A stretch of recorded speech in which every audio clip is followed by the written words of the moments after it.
Assalamualaikum warahmatullahi wabarakatuh. Bismillah, alhamdulillah, wassalatu wassalamu ala rasulillah, la hawla wa la quwata illa billah, amma ba'd. Puji syukur kehadirat Allah subhanahu wa ta'ala atas semua limpahan karunia nikmatnya. Di subuh yang mubarakah ini kita bisa sholat berjamaah. Mudah-mudahan setiap langkah kaki kita mendapatkan ampunan dari Allah subhanahu wa ta'ala, mempermudah jalan kita menuju ke surganya Allah subhanahu wa ta'ala. Salawat serta salam mari kita selalu aturkan kepada junjungan kita Nabi Muhammad sallallahu alaihi wasallam.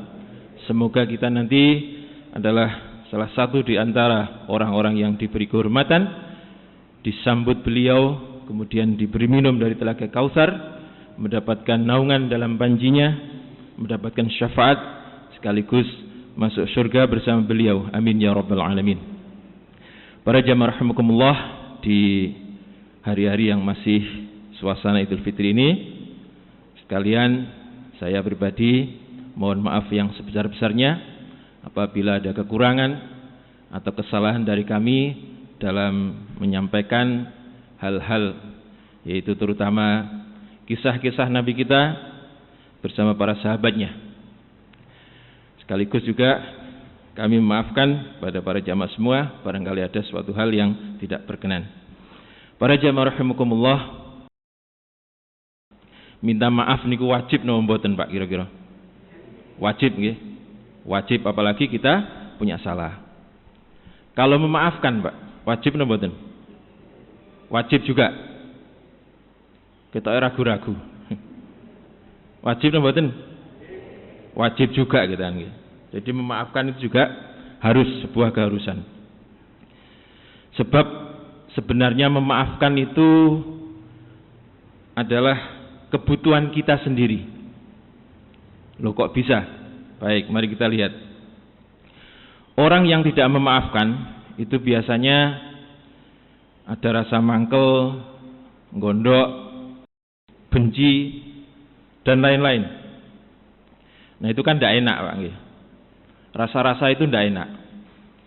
Sehingga kita dituntut untuk bisa memaafkan. Sebab kalau itu kita pelihara, itu rasa tidak enak itu nanti ada di dalam diri kita. Jadi mangkel itu tidak enak. Lah terus nek dilarani apa masuk gak oleh mangkel? Boleh. Tapi syaratnya hanya berapa hari Pak? 3 hari. Jadi memang Allah itu sudah menentukan peraturan itu begitu luar biasa. Memang manusia itu ya ada mangkelnya. Kalau malaikat tidak ada. Malaikat diapakna mboten mangkel. Tapi kalau manusia punya perasaan sehingga ada rasa mangkel. Tetapi diatur sedemikian rupa. Jadi kita ini boleh marah, boleh mangkel, boleh gondok, tapi tidak boleh lebih dari 3 hari. Nah kalau lebih bagaimana? Ini bahaya kalau lebih. Apalagi sampai tahun-tahunan, neng-nengan karo tonggone. Ini bahaya. Sebab Allah tidak akan memaafkan orang yang tidak memaafkan yang lainnya.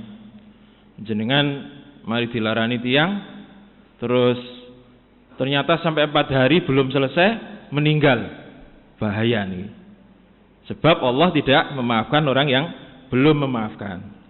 Maka dari itu sebisa mungkin ya kalau waktunya 3 hari nggih jenengan tuwuk-tuwuk no. Nek misale ngamuk nggih 2 hari digawe ngamuk sing temenan bendang cepet hilang. Hari ketiga sudah lumayan, hari keempat pun mboten. Sebab sekali lagi Allah tidak mengampuni orang yang tidak memaafkan. Nah, kalau sudah begitu kira-kira nggih nek ana wong mati terus dereng hatinya belum rela, kira-kira mlebu swarga napa neraka kira-kira Pak? Swarga napa neraka? Jenengan sing jawab lho nggih. Kira-kira neraka walaupun ngicipi nggih, walaupun tidak selamanya. Oleh sebab itu inilah adalah salah satu daripada kenapa kita harus memaafkan. Jadi sekali lagi orang sakit hati Mangkel itu gak enak. Itu sama dengan menyimpan kejelekan seseorang dalam hati kita. Hati kita yang awalnya bersih, jenengan leboni barang-barang sing boten bersih, barang-barang bosok, itu nanti lambat laun barang bosok ini nanti akan menjalar ke dalam tubuh jenengan, akan mempengaruhi tubuh jenengan. Pikiran, hati, otak jenengan akan ikut busuk, sehingga jenengan sendiri nanti akan menjadi orang yang jelek, sebab menyimpan kejelekan orang. Jadi wonten sampah kok jenengan lebokno kulkas, daging bosok kok jenengan lebokno kulkas, nggih angsal mawon, tapi nggih setelah itu nanti apa-apa yang di dalam kulkas itu mesti ketularan baune, ketularan ambune bosok niku wau. Daging bosok dilebokno kulkas, nggih nanti di dalam kulkas itu nggih ambu bosok semua. Nah, para jamaah rahimakumullah, maka kejelekan-kejelekan seseorang yang disimpan dalam hati, dengan kata lain, kita belum bisa memaafkan orang itu, justru menjadi beban bagi kita, sehingga itu nanti kita akan menjadi orang jelek tapi tidak terasa. Ketok-ketok aneh apik tapi jelek, sebab kita dikuasai oleh kejelekan orang lain, sebab kita dikuasai oleh apa-apa yang kita masukkan dalam tubuh kita, sebab kebencian itu. Sehingga rata-rata nih, tiang sing sakit kronis, sakit sing nemen-nemen sing mbuh jantung, mbuh paru-paru, mbuh napa niku, diabetes dan lain-lain, itu rata-rata itu wong sing gampang tersinggungan, terus angel nyepuro. Loratine dipelihara berhari-hari, bahkan bertahun-tahun. Ini yang menyebabkan orang itu biasanya sakit kronis. Maka kalau jenengan dan kita semua ini ingin bebas, maka segera buang sakit hati itu, kejelekan-kejelekan orang itu. Jangan sampai disimpan. Nah, para jamaah rahimakumullah, di Afrika itu orang kalau jebak monyet itu cukup dengan toples sing bolongane cilik nggih, terus diiseni kacang, toples iki mau ditaleni. Nah, nek ana monyet begitu tangannya masuk di toples, pengennya ngambil kacang yang banyak, sehingga ketika dikeluarkan itu nyantol nggih. Ini monyet ini nggih.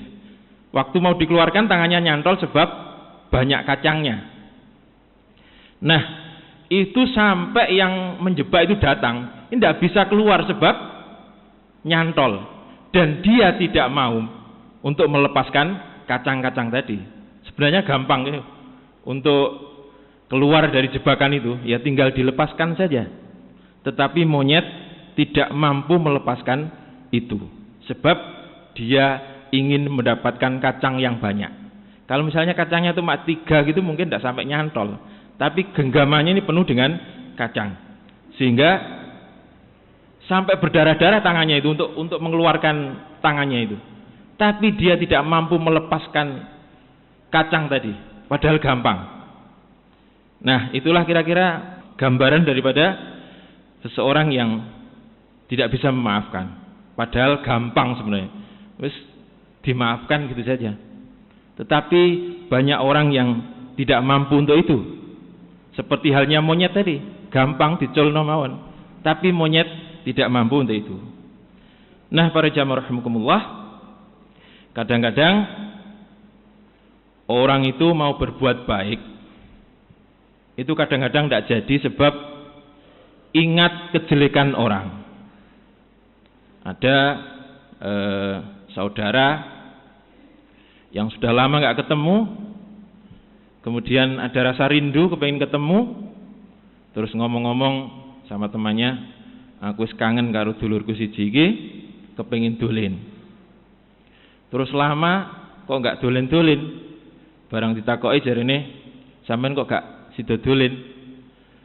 Iya, aku jane wis kuwangen, tapi aku nek eling omongane sing tas wingi niku rasane muangkel aku. Nah, mau berbuat baik nggak jadi sebab ingat kejelekan orang. Pun juga demikian. Kadang itu ada orang yang mau berbuat jelek, tetapi karena ingat kebaikan orang yang mau diperbuat jelek, itu akhirnya nggak jadi. Kalau mohon maaf ini saya nyebut nama daerah, bukan maksud menghina. Di Madura itu dulu saya pernah baca koran, itu ada istri yang gunting kemaluan suaminya, sebab berselingkuh.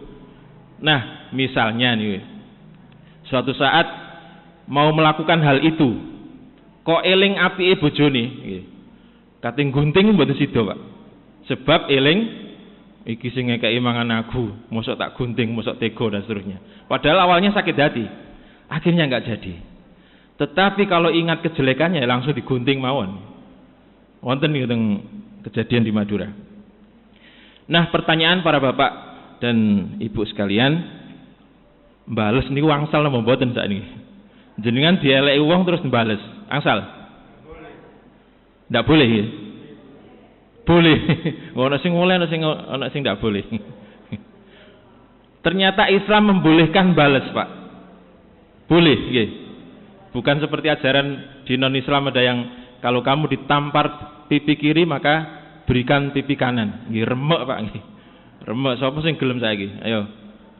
Misalnya ada pendeta ngomong gitu terus digeruduk jamaah, ayo tak tampar, terus dikekno kabeh, nggih, remek. Ternyata boleh.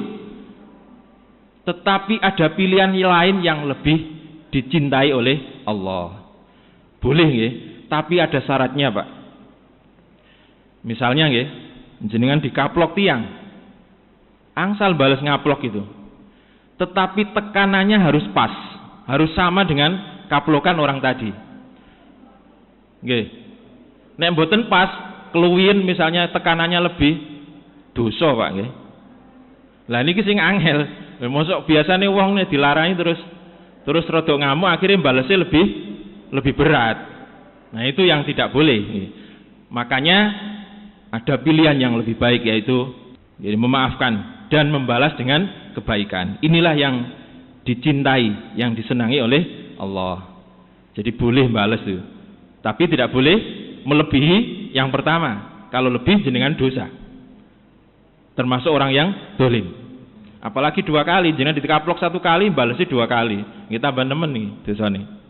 Nah, para jamaah rahimakumullah, perbuatan jahat sing paling nglarakno ati niku kira-kira napa, Pak?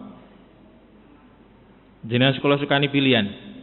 Jenengan di napa niki barang jenengan dipendet tiang, jenengan difitnah, atau jenengan dipateni tiang. Sing paling besar kira-kira napa?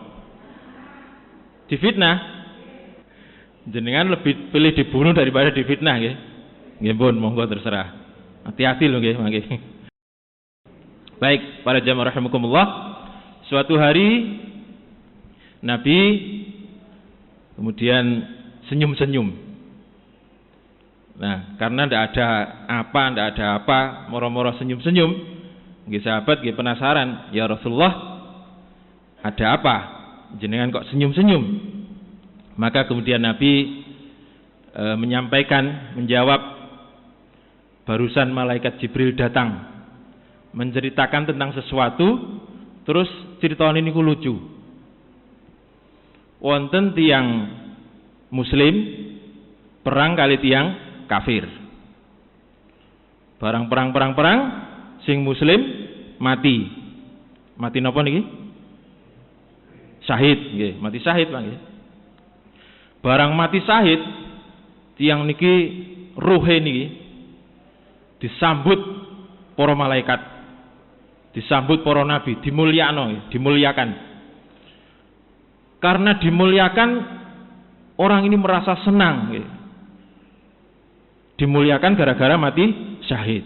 Akhirnya tiang ini ndonga ngeten, ya Allah, gara-gara aku dipateni wong kafir wingi, aku menjadi mulia.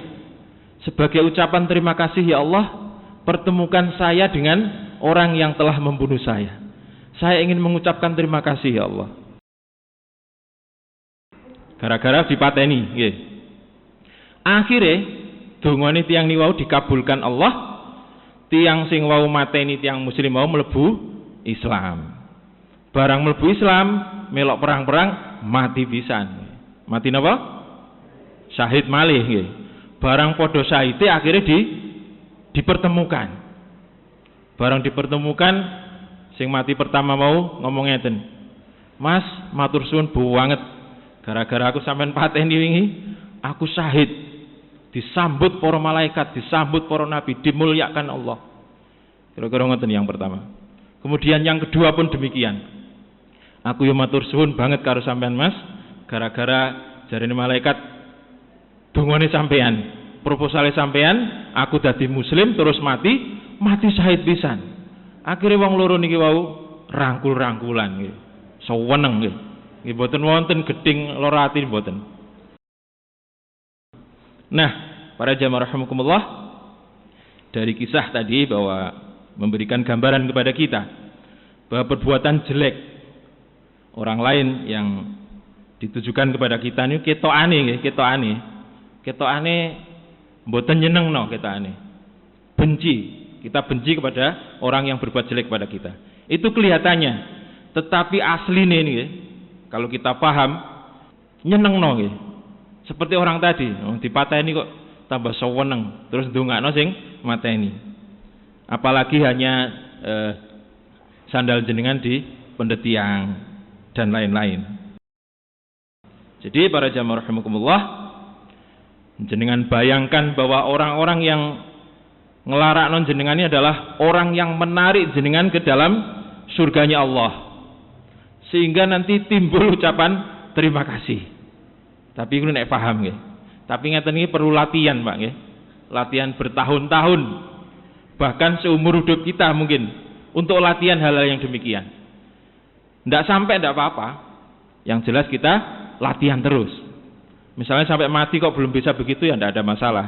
Tetapi kata Allah, tetaplah di jalanku. Ketika nanti sampai mati belum sampai, aku yang akan menyampaikan. Illa wa antum muslimun. Tetaplah pada jalanku. Itulah dituntut oleh Allah Subhanahu wa taala. Para jamaah rahimakumullah, maka karena beratnya permasalahan ini, maka Allah berjanji melalui Rasulnya, Nabi mengatakan, salah satu man kunna fihi hasaballahu hisaban yasira.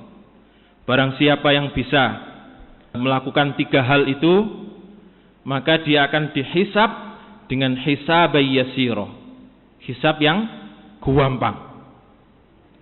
Wa adkhalahul jannah, dan akan dimasukkan Allah ke dalam surga. Hisab sing gampang niku contone berangkat haji niku kan butuh niku Pak nggih, butuh antri bertahun-tahun. Tetapi ada orang yang digampangkan. Misalnya menang MTQ, tiba-tiba kemudian dapat undangan dari Raja Salman. Kemudian hari itu juga, tahun itu juga dia bisa melaksanakan ibadah haji.